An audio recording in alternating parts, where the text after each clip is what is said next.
नमस्कार, जय हिंद, वंदे मातरम। स्वागत है आप सभी का बिहार के सबसे बड़े न्यूज चैनल में। तो चलिए दोस्तों, बिहार के मुख्य समाचार के साथ साथ बिहार राज्य की आज की बड़ी खबरों पर। आज बिहार के किसानों, गरीबों, मजदूरों, बेरोजगारों, माताओं, बहनों के लिए बहुत बड़ी खुशखबरी के सामने आ रही है। बिहार के अंदर से भ्रष्टाचारी, गरीबी, भुखमरी, बिजली पानी किल्लत, यह मिटाने के लिए नीतीश सरकार यह बड़ा कदम उठाने जा रही है। इस बार पीएम किसान सम्मान निधि की किस्त कब जारी होगी, यह भी बताएंगे। साथ ही बिहार के अंदर 15 से 20 नए नियम लागू हो रहे हैं। साथ ही पेट्रोल, डीजल, सोना, चांदी, इनके ताजा भाव क्या, सब जानकारी आपको बताएंगे। साथ ही आज के मौसम समाचार पर भी चर्चा करेंगे।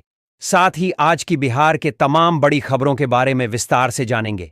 साथ ही अगर आप बिहार के रहने वाले हैं तो हमारे इस चैनल को सबसे पहले जरूर सब्सक्राइब कीजिएगा, ताकि आपको बिहार की तमाम बड़ी खबरें आपको देखने को मिले। पूरी जानकारी लेने के लिए आपको इस वीडियो को अंत तक देखना होगा। आपके फायदे के सारी जानकारी आपको जानने को मिलेगी। तो चलिए शुरू करते हैं।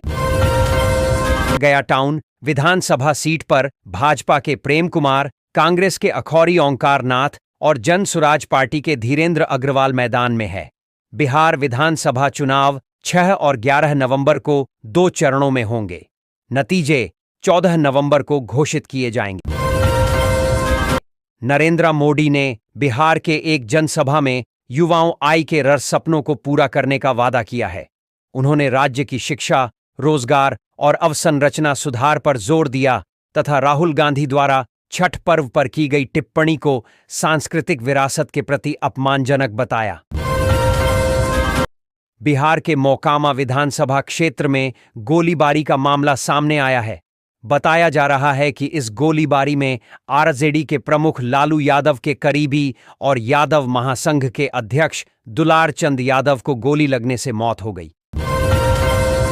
तेजस्वी यादव हर परिवार को एक सरकारी नौकरी।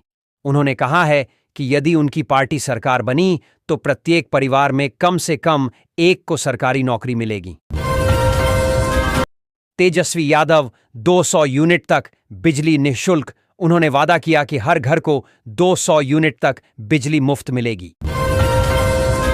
तेजस्वी यादव महिलाओं के लिए मासिक सहायता, माई बहन मान योजना के तहत आर्थिक रूप से कमजोर महिलाओं को मासिक राशि देने का वादा किया गया था। तेजस्वी यादव बड़े पैमाने पर रोजगार सृजन। उनकी पार्टी के घोषणा पत्र में कहा गया है कि बहुसंख्यक रोजगार दिए जाएंगे। जैसे कि उनकी पार्टी ने कहा था 1 करोड़ सरकारी नौकरी का लक्ष्य। तेजस्वी यादव एलपीजी सिलेंडर कम कीमत पर। उन्होंने वादा किया है कि अगर सत्ता में आए तो एलपीजी सिलेंडर 500 रुपए में उपलब्ध कराए जाएंगे।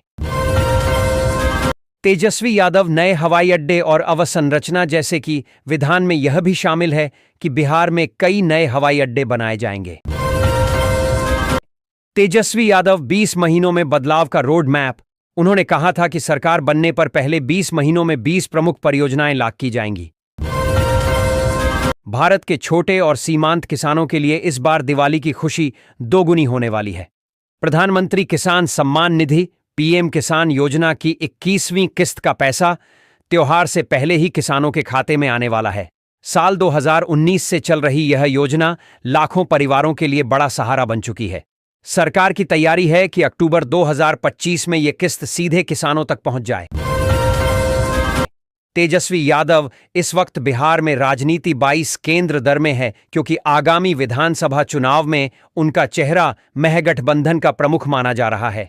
घोषणा पत्र और उनके वादों से यह संकेत मिलता है कि वे युवा फर्क महसूस कराने वाले वादों पर जोर दे रहे हैं, जैसे रोजगार, कृषि, ग्रामीण अर्थव्यवस्था। हालांकि उन्हें विपक्षी हमलों का सामना भी करना पड़ रहा है।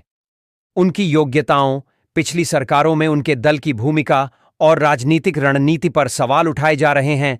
राजनीतिक माहौल में देखा जा रहा है कि दलीय गठजोड़, मुख्यमंत्री चेहरा और मतदाताओं का भरोसा तीनों ही अहम हैं। तेजस्वी यादव के लिए यह समय विपक्ष से सरकार बनाने की चुनौती है। कांग्रेस नेता राहुल गांधी 79 दिनों के बाद बिहार चुनाव प्रचार में लौटे। उन्होंने तेजस्वी यादव के साथ मुजफ्फरपुर और दरभंगा में रैलियां कीं।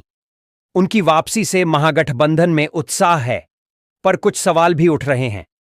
कांग्रेस का कहना है कि यह रणनीति का हिस्सा था। राहुल गांधी ने टिकट बंटवारे के विवादों से दूरी